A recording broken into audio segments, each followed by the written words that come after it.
beautiful people out there. So in this video, as you can probably tell from the title, I am showing you how I made my own color corrector for my skin tone, which is dark. And if you would like to see how I actually use the product that I end up making, you can just tune into my kind of like everyday makeup tutorial. I use it at the beginning so you can see what it looks like and how it works when you put actual foundation on top of it.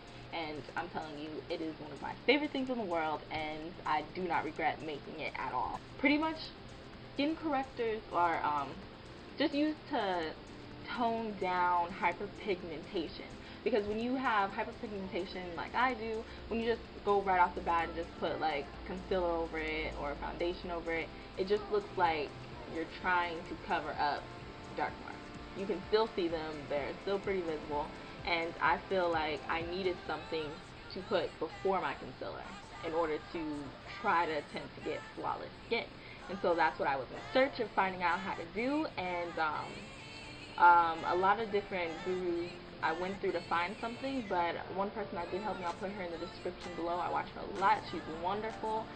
Forgetting her name, is something like Gold or something, but I'll put it in the description box. But she teaches you all about the color wheels of skin tones, what each color means, what you should need. And so for my own hyperpigmentation, I know that I needed something with a peach kind of tone, and maybe with like a hint more red. And I tried to keep that in mind when I picked out the lip colors that I used to make my color corrector. For women of color, the darker your hyperpigmentation, the more red you need to add into your color corrector. So I decided to use these three products. Milani's lipstick was more of a reddish orange, and the Wet n Wild one was more of like a brownish pink, and the concealer I had was originally like an under eye concealer from NYX, and I just used a toothpick to just scrape off any product that I needed, and I also used the same toothpicks to stir all the products together.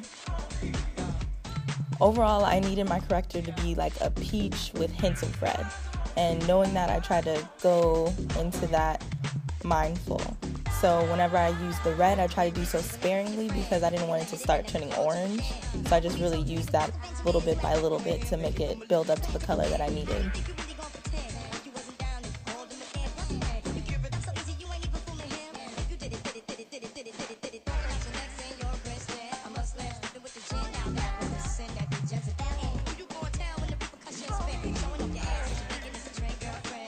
I did a quick test on the back of my hand just to make sure that it was the shade that I needed, and also to see if it was buildable.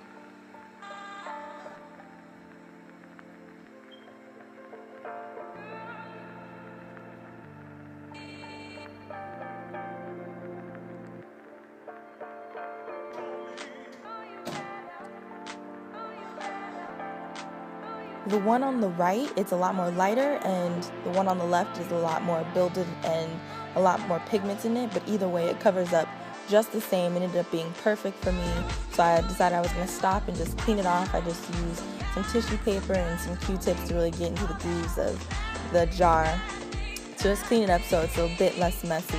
But this was a really quick, cheap, and effective way to make a color corrector, and the best part is that it's completely adjustable to whoever's making it, because there's plenty of lipsticks out there, so whatever you need you can do. Well, I hope this was helpful. If it was, please like and subscribe, and if you have any questions, feel free to leave them in the comment box. Until next time.